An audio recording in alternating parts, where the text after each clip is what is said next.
मैंने ना आज तक बहुत शराफ़त दिखाई है, बहुत शराफ़त दिखाई है। ऐसी-ऐसी चीज़ें मेरे साथ लाइफ़ में हुई हैं, जो कि मैंने बताई ही नहीं कभी कि ये भी हुआ था मेरे साथ। और हाँ, मुझे जो मेरे ससुराल वालों की तरफ से कि जो उन्होंने एजेंट हायर कर रखा है ना, जो मेरे बारे में काफ़ी बकवास करता रहता है और बोलने लग रहा है कि हाँ, अगर ऐसे ही होती तो कोर्ट में केस करके अपने बच्चे का अपना हिस्सा माँगती, अपना फर्नीचर गोल्ड माँगती, ऐसे ना छोड़ती, ये लेगी, वो लेगी। और जो मेरे ससुराल वाले मेरे को ऐसे झूठ बोल रहे हैं ना कि ये तो अपने पति का हेलमेट तक ले गई, ये कहाँ सोना छोड़ने वाली थी। तो उनके लिए मेरे पास जवाब है कि अब मैं जल्दी ही वकील हायर कर रही हूँ। मेरी 1-2 दिन में तबीयत ख़राब थी, तबीयत ख़राब है, जैसे ही मेरी ठीक होती है और आप उस वकील को बताना फिर, ठीक है? कि मैं क्या लेकर गई हूँ, क्या नहीं लेकर गई हूँ। क्योंकि इंसान जो अपनी शराफ़त दिखा रहा है ना, दिखाए जा रहा है, ठीक है? लोग उसका ज़रूरत से ज़्यादा फ़ायदा उठाते हैं, ठीक है? जो मेरा उठाया गया है, बहुत ज़्यादा उठाया गया है। मैं बताती हूँ आज, ठीक है? तो सबसे पहली चीज़ मेरी मायके का सोना। और एक बात बताओ, जब ना शादी पे फेरों पे सोना चढ़ाया जाता है ना, वो स्त्री धन बन जाता है। स्त्री धन होता है वो, चाहे वो ससुराल की तरफ से चढ़ाया हुआ सोना हो या मायके की तरफ का, वो लड़की का होता है। वो उसके पति की परमिशन पे भी कोई बेच नहीं सकता। पति की परमिशन पे भी आप जाके वकील हायर करो और उससे पूछ लो बेशक ये चीज़ कि वो जो सोना होता है वो लड़की की परमिशन के बिना कोई नहीं हाथ लगा सकता। वो स्त्री धन होता है। जो लड़की अपने साथ सामान लेके आती है वो स्त्री धन कहलाता है, और वो स्त्री धन लड़की की परमिशन के बगैर कोई नहीं बेच सकता, ठीक है? और जो मेरे साथ चीज़ें हुई थी ना, जो मेरा सारा का सारा गोल्ड पता नहीं हवा कर दिया, जो मेरे हाथ में भी नहीं आया कभी। मेरे मायके ने, मेरी माँ बाप ने चढ़ाया था जो गोल्ड उनका, वो मेरा था, मेरी चीज़ें थी वो। उनका उन लोगों को, और उनका क्या हक बनता है उस गोल्ड को और अपने पास रखने का। जो मेरे को बोलते हैं कि हाँ ये सारा लेगी, मैं कहाँ लेकर गई हूँ? मेरे पास प्रूफ है, मेरे पास प्रूफ है, ठीक है? विकास ज्वेलर पे बेचा था ना मेरा सारा सोना उठा के शादी के 2 महीने बाद। और जो लोग बोलते हैं ना कि पति की बीमारी पे लगाया होगा, पति तो बाद में बीमार हुआ था, शादी के साल बाद। शादी के साल बाद उसका पता चला था बीमारी का, तो उससे पहले ही मेरी शादी के 1.5-2 महीने बाद ऐसी क्या आफत आ गई थी जो मेरा सारा गोल्ड उठा के बेच दिया। मैं बताती हूँ मेरे साथ क्या हुआ था। मेरी शादी होने के बाद मेरा जितना भी गोल्ड था उन्होंने, मेरी सास और ने बोला कि हमें पकड़ा दे, हम ना उस पर लॉकर में रखवा देते हैं। तो उन्होंने मेरे को बोला उस टाइम कि ना हमारा थोड़ा सा कर्जा चढ़ा हुआ है, 2-2.5 लाख रुपए, मतलब हम अभी तेरा जो गोल्ड है तेरे को कुछ महीनों बाद वापस कर देंगे, दिवाली से पहले रिटर्न कर देंगे, हम कमेटी उठाएंगे और वापस कर देंगे। मैंने पकड़ा दिया सारा सोना, मेरी मायके का सोना भी था, सारा सोना था। और उसके बाद मुझे कभी मेरा गोल्ड मुझे वापस मिला ही नहीं, नहीं मिला मुझे वापस। उन्होंने बेच दिया, बाहर की बाहर बेच दिया। जिस दिन कमेटी उठाई ना उसी दिन सारा गोल्ड आया और बाहर की बाहर ही बेच दिया, घर के अंदर भी नहीं आया। और मेरे को बोला गया कि अपने मायके में मत बताइए, और मैंने 2.5 साल बताया ही नहीं। मैंने नहीं बताया सिर्फ इसलिए कि मेरी पति की इज्जत कम ना हो जाए मायके वालों के सामने, उनको सोचेंगे कि इनका परिवार ऐसा है, सिर्फ इसलिए चुप रही मैं। और इन्होंने मेरे को उस टाइम बोला कि बेटा हम तो तेरा सब कुछ करेंगे, बेटा तेरे लिए ही है सब कुछ, हम कर रहे हैं, हम कमा रहे हैं, कोई नहीं, गोल्ड दोबारा बना देंगे, तेरा सोना दोबारा बनाएंगे हम। अरे सोना तो छोड़ो बेचना। और हम, मेरे पति के जाने के बाद मेरे साथ क्या किया, क्या किया मेरे साथ। और जो मैंने इनके पापा जी, सनी के पापा जी के अकाउंट में ना हर दूसरे दिन 40-40 हज़ार रुपये डलवाया करती थी। 2.5-3 लाख रुपए सिर्फ फर्नीचर के दिए थे, अकाउंट में डलवाए थे। जो कहते हैं ना फर्नीचर का भी एक एक चीज़ दी थी, सोफे दिए थे, 2 टीवी दिए थे, एक नहीं 2 टीवी। एक मैंने शादी से पहले गिफ्ट किया था सनी को टीवी, एलईडी सैमसंग का 32 इंची। उसके बाद एक थी इंटेक्स की जो बाद में खरीदी थी, जो फ्रिज खरीदा था, जो बेड खरीदा था, जो अलमीरा खरीदी थी, ड्रेसिंग टेबल जो अलमीरा के साथ अटैच थी वो खरीदी थी। इसके अलावा कूलर खरीदे थे, कुर्सियाँ खरीदी थी, मेरे सारे बर्तन खरीदे थे, मेरे कपड़े खरीदे थे। क्या हिसाब हुआ उनका? क्या हुआ? क्या गलत बोल रही हूँ? जिन सोफों पे बैठते हैं ना और जिन बेड पे बैठते हैं वो भी मेरी शादी के बेड हैं, जो कि कभी मेरे कमरे में नहीं लगे, मेरे कमरे में नहीं लगे कभी भी। मेरी शादी का बेड मेरे कमरे में कभी नहीं लगाया, कभी भी। मैंने बोल दिया एक दिन, तो मैंने कहा मेरी शादी का बेड मेरे कमरे में लगाओ भाई, मेरे कमरे में लगना चाहिए यार। मेरे पापा जी ने ये बात मैंने बोली नहीं, मैं मनी मन सोचा करती थी कि यार मतलब 2-2.5 लाख रुपए भरे, तो उसके हिसाब से मेरी शादी का बेड मेरे कमरे में लगना चाहिए था ना। तो अब आप खुद ही इस चीज़ का जवाब दे दीजिए कि एक लड़की शादी करके जाती है उसको अब शादी के बाद मेरे साथ कितनी चीज़ें गलत हुई। मेरे पति जब बीमार हुए थे ना, तो मेरी मदर इन लॉ ने मेरे को बोल दिया था अपना बच्चा लेके यहाँ से चली जा। सबके सामने 10 लोग बैठे हुए थे, बोलते चली जा यहाँ से, मैं अपना बच्चा खुद भी संभाल लूँगी, तू अपना देख ले। इवन क्या लोग हैं यार, मतलब सनी बीमार हुए थे, सनी के डायलिसिस डॉक्टर ने लिख दिए थे। उस टाइम लोगों उनको ना ये टेंशन नहीं थी कि बच्चे के डायलिसिस शुरू होने वाले हैं। मेरे साथ क्या हुआ, ये बच्चा लड़का हुआ था, तो इनके लड़का होने के लिए ना चीज़ें देते हैं, कपड़े वपड़े लत्ते देते हैं, पीलिया बोला जाता है उसको। तो मेरे उस टाइम ना बीमारी फैल रखी थी, तो मेरी मम्मी ने बोला कि भैया दूज पे दे देंगे हम, या फिर आप अपना एक बार खरीद लो और पैसे बता देना, हम पैसे दे देंगे। तो मेरी सास ने मेरे मुंह पे ये बात बोली थी उस टाइम, मेरे को बोली कि हम ऐसे बोली सीधा कि ना तुम्हारी तो औकात नहीं है देने की पीलिया, मैं तेरी मौसी मामियों के पास फ़ोन मिला मिला के बताऊंगी, तेरे माँ बाप की तो औकात नहीं है इतना भी देने की अपनी लड़की को। ये उसकी लैंग्वेज थी। मैं तो भगवान से हाथ जोड़ती हूँ कि थैंक गॉड मेरा उस लेडी से तो पीछा छूटा। इतनी बदतमीज़ इंसान थी वो, इतनी बदतमीज़, जो मुंह पे गंद निकलता था, उसके मुंह से गंदगी निकलती थी। जब भी मुंह खोलती थी ना, हमेशा कचरा निकलता था उसके मुंह से। मेरे को नहीं अच्छी लगती। मैं मैंने जो मुझे बोलते हैं ना कि मैं अपना सारा सामान लेगी संभाल लेगी, मैं कार में आई थी जब यहाँ वापस, तो उस टाइम मेरी कार में 4 लोग बैठे हुए थे। सिर्फ क्या कितना सामान आ सकता है एक कार में, 2-3 बैग डिग्गी में आए होंगे, 1-2 हमने पैरों की तरफ रखे होंगे, 4-5 छोटे छोटे बैग्स में क्या सामान लेके गई होंगी मैं, जो कि चेक करके भेजे थे सारे। एक एक बैग मेरा खुला था सबके सामने।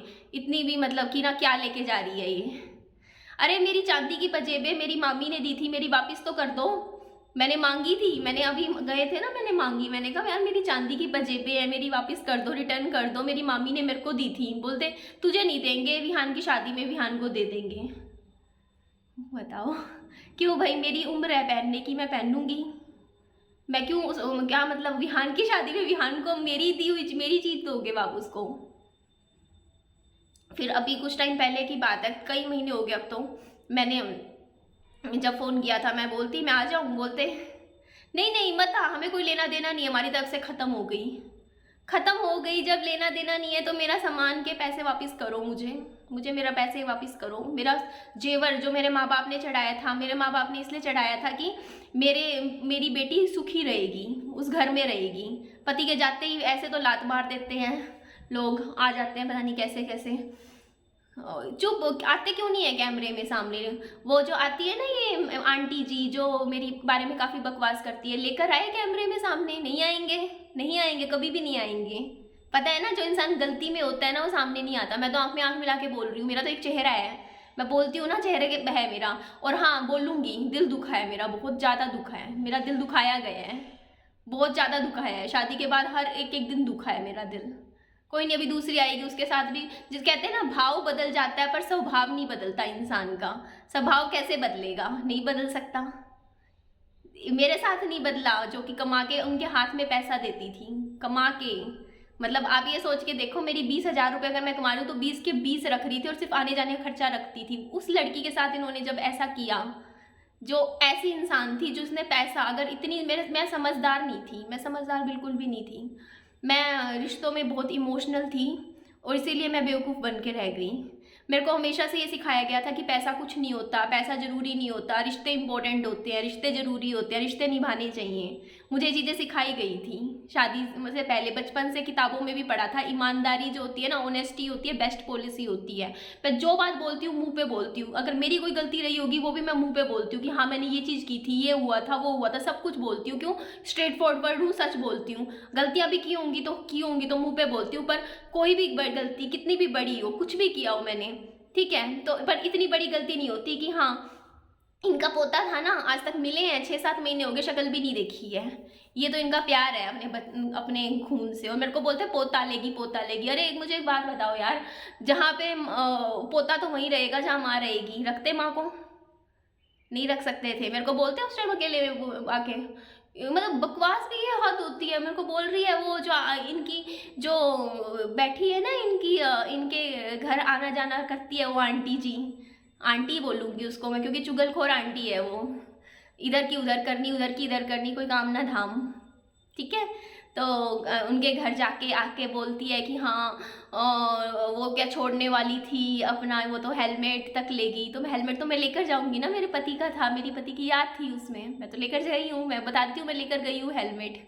क्यों ना लेके जाऊँ यार, मैं तो सब कुछ छोड़ गई हूँ वहाँ, अपने पति के 2 कपड़े लेकर गई हूँ, 2 शर्टें लेकर आई हूँ और एक हेलमेट लेकर आई हूँ, जो और एक गुड्डा लेकर आई हूँ, जो कि मेरे भी सनी ने मेरे को गिफ्ट में दिया था वैलेंटाइन डे पे।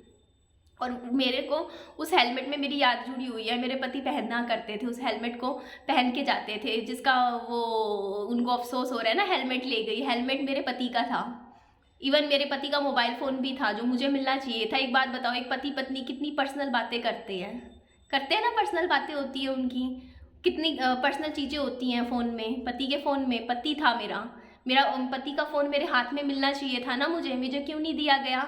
झूठ बोल दिया, बोलते चोरी हो गया। बताओ, फ़ोन भी चोरी होता है, फ़ोन की उनको लगा कि ये फ़ोन भी ना ले जाए। मेरे पति का फ़ोन था, मेरे को मिलना चाहिए था। मेरी शादी की एल्बम थी, मेरे को मिलनी चाहिए थी। मेरे से जुड़ी हुई चीज़ें थी ना, मेरे 50-60% कपड़े आज तक वहीं रखे हुए हैं। और ऐसे लोग हैं, घर के दरवाजे पे खड़ी हो जाऊंगी ना, कभी गेट भी नहीं खोलेंगे, दरवाज़ा नहीं खोलेंगे, वो इसको देखने के लिए भी नहीं खोलेंगे। उन्होंने तो ऐसा है मेरे को इनके मतलब, आप क्या मतलब सोचते हो, मतलब लोगों की सोच इतनी थर्ड क्लास और पुरानी और घिसी पिटी होती है ना, मतलब आप इमेजिन नहीं कर सकते हो। मतलब पति के जाते ही ना मेरे मायके में हर दूसरे दिन रात को, सुबह, दिन में 10-10 फ़ोन मिलाने लग गए थे।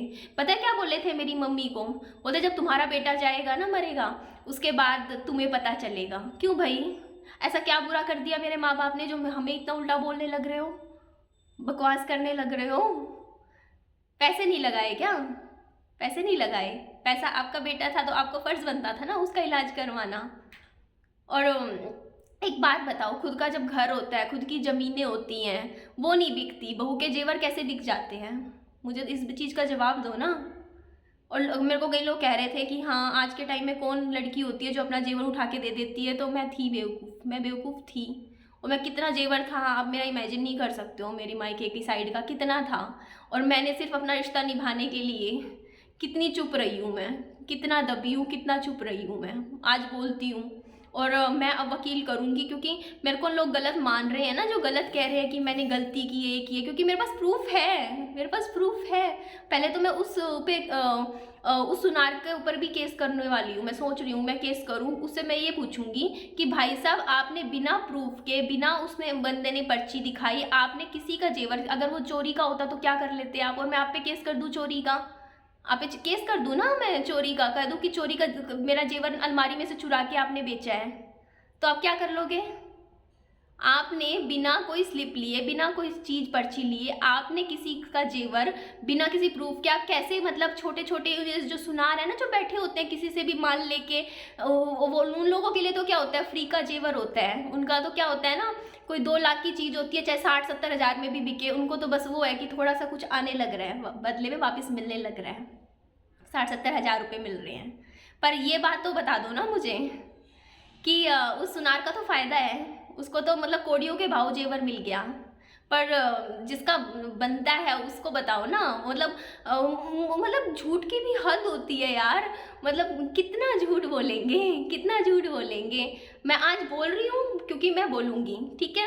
और अगर आपने जो अपनी ये आंटी जी जो रख रखी है ना, अपनी ये बिचौलियाँ जो इतनी बकवास मेरे बारे में बोलती रहती है, 1 महीने से जो बकवास कर रही है, मैं चुप बैठी थी सिर्फ इसलिए कि जाने दो। उसको, आपको घर पता है ना उसका, आपके घर के कॉलोनी में ही रहती है वो आंटी, चुगलखोर आंटी। तो प्लीज़ आप उसका मुंह बंद करवाइए। क्यों? क्योंकि मैं फिर एक्शन लूँगी, मैं लूँगी एक्शन, मैं एक एक चीज़ अपनी वापस लूँगी। फिर चाहे मुझे इतना सड़क में बीच में मेरे को उठा के उसे दान में देना हो, किसी को देना हो, मैं गरीब को दान दे दूँगी, बट आपसे ले लूँगी अपनी चीज़ें वापस, ठीक है, अब से ले लूँगी। मैंने उस टाइम मेरे साथ, मतलब मैं क्या क्या बताऊँ यार, क्या लोग होते हैं सच में। मान गए भाई, आप तो अपने हिस्से तो जीते जी ले लेते हो अपने सास ससुर से। मेरी जो मदर इन लॉ है ना, उसे जीते जी, जब उसके सास ससुर जीते थे ना, हिस्से लेके अलग हो गई थी, खुद नहीं रही अपने सास ससुर के साथ। और मैं तो निभाती थी, मैं तो 2.5 साल जॉइंट फैमिली में रही हूँ। मैंने कभी नहीं बोला सनी को कि अलग हो जा, मेरे को अलग होना है। क्यों? क्योंकि मैं हमेशा सनी को यही बोलती थी कि नई परिवार में बन के रहना है, इकट्ठा रहना है, साथ रहना है। पर मेरी जो मदर इन लॉ थी ना, वो मेरे को हर दूसरे दिन बोलती थी, निकल यहाँ से, निकल यहाँ से, जा यहाँ से, मैं अपना पूरा पोर्शन किराए पे दूंगी, किराए पे दूंगी। तो जिसके साथ गलत होगा वो तो बोलेगा ही। गलत हुआ है मेरे साथ, बहुत गलत हुआ है। और जो कहते हैं ना काम नहीं करती थी, ये नहीं करती थी, बेशक ना करूँ काम, कमा के तो दे रही थी ना, उनके हाथ में ही दे रही थी, किसी और को तो नहीं दे रही थी। वो भी काम ही होता है ना, जो 20-20 हज़ार रुपये उनके हाथ में पकड़ाया करती थी, वो भी काम होता है। और ऐसा नहीं है मैंने काम नहीं किए, मैंने काम जितने मेरे से बनते थे मैंने उससे बहुत ज़्यादा किए हैं, ठीक है। और अगर ऐसा आपकी सोच है ना कि हाँ बहू काम ना करे तो उसको घर से निकाल दो, उसके साथ ये करो वो करो, तो उस हिसाब से तो किसी बाप को अपनी बेटी देनी ही नहीं चाहिए, शादी करवानी ही नहीं चाहिए। उससे बढ़िया तो जो जितना पैसा वो दहेज में देते हैं, जितना पैसा वो सामान गोल्ड पता नहीं क्या क्या अपनी मतलब लाइफ का स्टार्टिंग से जमा करना शुरू करते हैं एक बेटी के लिए कि उसकी शादी करनी है, तो इतना पैसा तो उससे बढ़िया उसका खुद का घर बना दे, बना के दे दे, आराम से शांति से अकेली जिए अपनी ज़िंदगी, अपना नौकरी वोकरी करे, कमाए खाए, मज़े से रहे। क्यों किसी के फालतू प्रेशराइज होके परेशान हुए। अभी तक तो मैं कुछ बोली ही नहीं हूँ, मैं तो कुछ बोली नहीं हूँ, मेरे साथ क्या क्या चीज़ें बनी हैं। तो ठीक है मैडम जी, आपने बहुत अच्छा बात बोली आंटी जी मेरे को कि आप यूट्यूब पे क्यों फाइट कर रहे हो, आप कोर्ट में केस करो ना। तो ठीक है, मैं कोर्ट में केस करती हूँ, मैं करूँगी केस, ठीक है जी। तो वैसे भी आप लोगों को कौन सा मेरे साथ रखनी थी, रखनी तो वैसे ही नहीं थी, रखनी था तो डिसीजन उन्होंने, रखना तो पसंद तो मैं शुरू से ही नहीं थी, ठीक है। बस वो पति के जाने के बाद फिर लगता है ना कि हाँ हाँ अब क्या मतलब लेना देना इससे।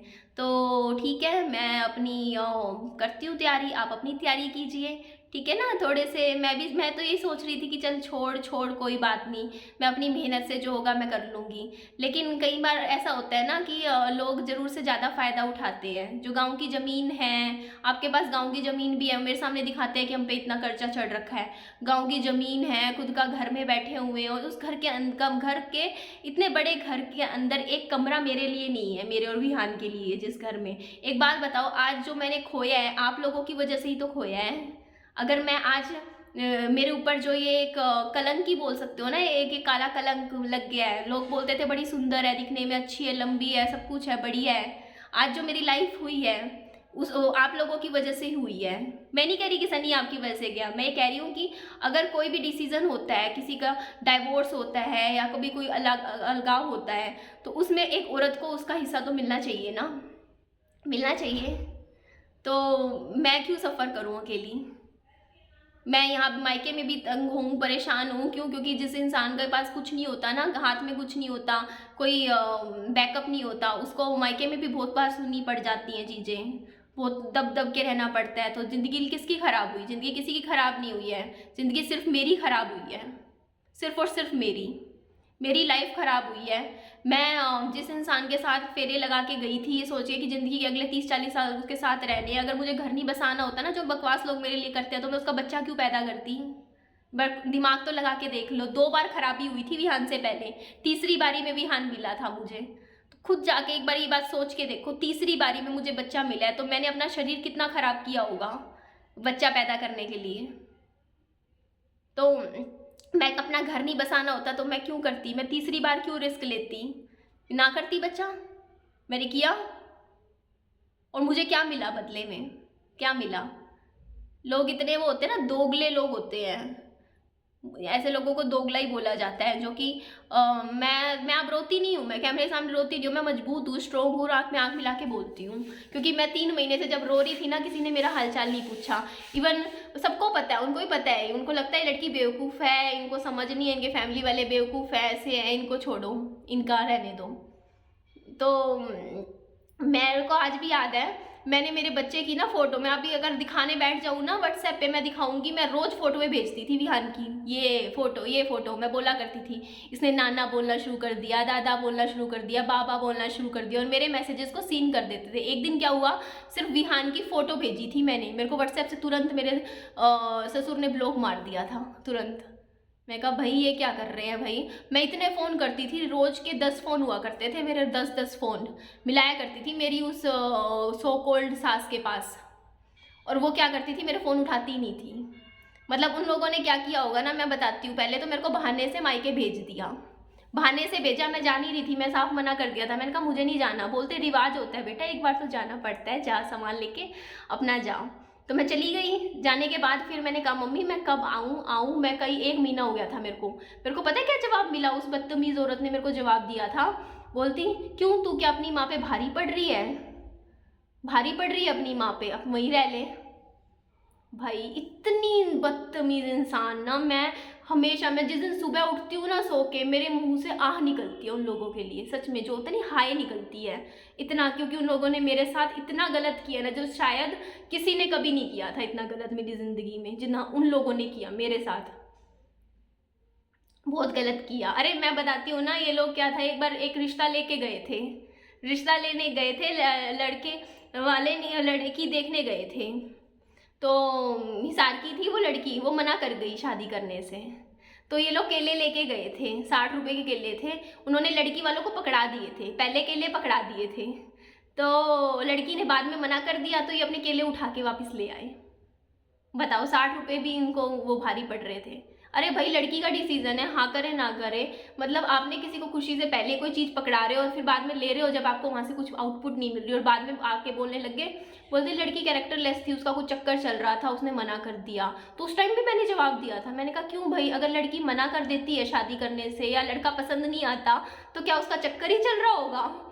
कमाल है यार, लॉजिक तो देखो। फिर चुप हो गए थे, फिर चुप हो गए थे, फिर बोलते हैं कि नहीं ऐसी कोई बात नहीं है, ऐसा नहीं है, वैसा नहीं। मैंने कहा बात क्या, मतलब एक लड़की अगर आप खुद सोच के देखो ना ये चीज़, कि अगर एक लड़की एक लड़के को रिश्ते के लिए मना कर देती है, कि मतलब उन लोगों को ये लगता है क्या कि हमारे, कि कोई किसी को रिजेक्ट नहीं कर सकता?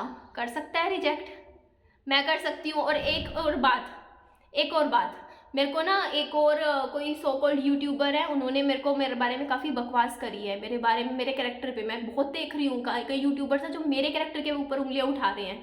कोई एक सो कॉल्ड यूट्यूबर है जिनकी वाइफ नहीं है, तो मैं, बहुत महीनों पुरानी बात है, मैं भी बहुत से यूट्यूबर्स देखती थी उस टाइम, क्योंकि मेरी लाइफ की कंडीशन ऐसी थी, किसी के हस्बैंड नहीं था, मैं उनको देखा करती थी कि वो कैसे लाइफ जी रहे हैं, मेरे को कैसे जीना है। जिनके वाइफ नहीं है मैं उनको देखा करती थी, क्योंकि यूट्यूब भी कई बार रिकमेंड कर देता है आपको, जब 1-2 आप इस तरीके की वीडियोस देखते हो तो बहुत सारी आपके सामने आती हैं। तो मेरे सामने आई थी, तो मैंने किसी को अच्छी नीयत से किसी को बोला था, देखो अगर आप किसी की वीडियो देखते हो ना और आप किसी को दुखी देखते हो तो आप भी यही बोलते हो कि भैया आप शादी कर लो, या बहन जी आप शादी कर लो। और मेरे को भी बोलते हैं लोग कमेंट सेक्शन में, तो मैं भी ऐसी ही थी, मैंने भी किसी के भलाई के लिए बोल दिया, मैंने कहा कि आप शादी कर लो, तो उन्होंने शायद मना किया, बोलते नहीं। तो मैंने कहा कि आप किसी ऐसे इंसान से, पर्सन से शादी कर लो जिसका एक बेबी हो, एक आपका बेबी है, दोनों आपका शादी हो जाएगी, बढ़िया, आप खुश रहोगे। क्योंकि ना अजीब सा लग रहा था मेरे को भी देखने में। तो एक बात सोच के देखो, उस टाइम मेरे को भी ऐसा लगा कि वो भैया जो थे, वो भाई थे, वो मेरी बात को गलत ले गए मेरी मतलब बात को। मतलब यार मैं अपनी बात थोड़ी कर रही हूँ, मैं थोड़ी प्रपोज मार रही हूँ, मेरे को करनी ही नहीं जब शादी, मैं तो उनके लिए कर रही थी कि क्योंकि मैं ऐसी भी लेडीज़ देखती थी जिनके जो सिंगल मदर थी, जो अकेले मतलब कैसी लाइफ जी रहे हैं, तो मैंने उनकी जो सिंगल मदर जो लेडीज़ थी ना यूट्यूब पे, मैं उनको, वो उन भैया को भी रिकमेंड कर रही थी एक दूसरे को उस टाइम। मतलब जैसे वो लेडी थी उनको कह रही थी कि आप इनको देख लो, आप उनको देख लो, इस तरीके से। तो क्यों? क्योंकि मतलब उस टाइम इतनी समझ नहीं थी मेरे को, मैं सिर्फ ये चाहती थी कि कोई खुश रहे अपनी ज़िंदगी में। पर लोग आज के टाइम में पता है क्या है, क्योंकि मेरे को जानने लग गए हैं ना, तो अपना नाम बढ़ाने के लिए मेरे बारे में इतना उल्टा सीधा बोल रहे हैं। वो भैया मेरे बारे में इतना गंदा बोल रहे हैं कि ये लड़की ना मेरे पे चांस मार रही थी। मैं कहा हे भगवान, मैं क्यों चांस मारूंगी, मैं यूँ देख रही। मैंने कहा हे भगवान बताओ भाई, मतलब लोग ना कंपटीशन करते हैं, सच में इतने ज़्यादा गिर जाते हैं, मतलब क्या बताऊँ मैं यार, कुछ भी बकवास कर रहे हैं मेरे बारे में, मैं क्यों चांस मारूंगी भाई? आपकी हाइट भी मेरे से कम है भैया, मैं क्यों? आप कमाल कर रहे हो यार, 5 फुट 6 इंच की मेरी हाइट है, कॉमन सेंस लगाओ यार। मेरे को वैसे तो करनी नहीं है शादी, और मैं करूँगी भी तो मैं आपसे क्यों करूँगी शादी? आप नॉन वेजिटेरियन हो, और इसके अलावा आपकी हाइट मेरे से कम है, आपका एज गैप बहुत बड़ा है मेरे से, मैं क्यों करूँगी आपसे शादी? कुछ भी यार, कुछ भी बकवास करते हैं लोग सिर्फ व्यूज़ के लिए, मतलब कि कुछ भी कहानियाँ बनाओ नई नई और इस लड़की को बदनाम करो, तो ऐसा नहीं होगा। और मैं अभी भी मैं फाइनल वार्निंग दे रही हूँ, उस जो आपकी जो मतलब मेरे ससुराल वाले बड़े चालू हैं, बहुत चालू है। वो पता क्या करते हैं, खुद सामने नहीं आते हैं। वो छोटे दूसरे यूट्यूबर्स हैं ना, उनको अपनी स्टोरी बता बता के उनके थ्रू चीज़ें लेके आते हैं, या मेरे कमेंट सेक्शन में बकवास करते रहते हैं। तो ये लास्ट वार्निंग है, अगर उस आंटी ने दोबारा मेरे बारे में उल्टा सीधा बोला आपकी साइड लेके, ठीक है, क्योंकि वो आपके घर आती जाती है, तो मैं फिर एक्शन लूँगी, मैं कोर्ट का केस करूँगी और जो भी चीज़ें अपनी वापस लूँगी। तो आप ये बात मैं आपके ऊपर छोड़ रही हूँ, क्योंकि मैं 2-3 दिन में मेरी तबीयत ठीक होगी, फिर मैं एक्शन लूँगी, ठीक है। तो चलिए अपना ध्यान रखिए, खुश रहिए। और निधि ऐसे ही है, जो बात होती है मुँह पे बोलती है, किसी से डरती नहीं है, जो है सामने है।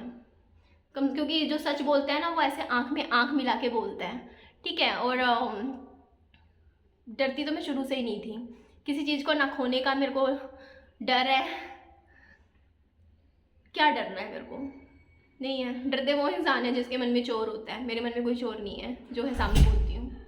तो चलिए अपना ध्यान रखिए, बाय बाय, टेक केयर।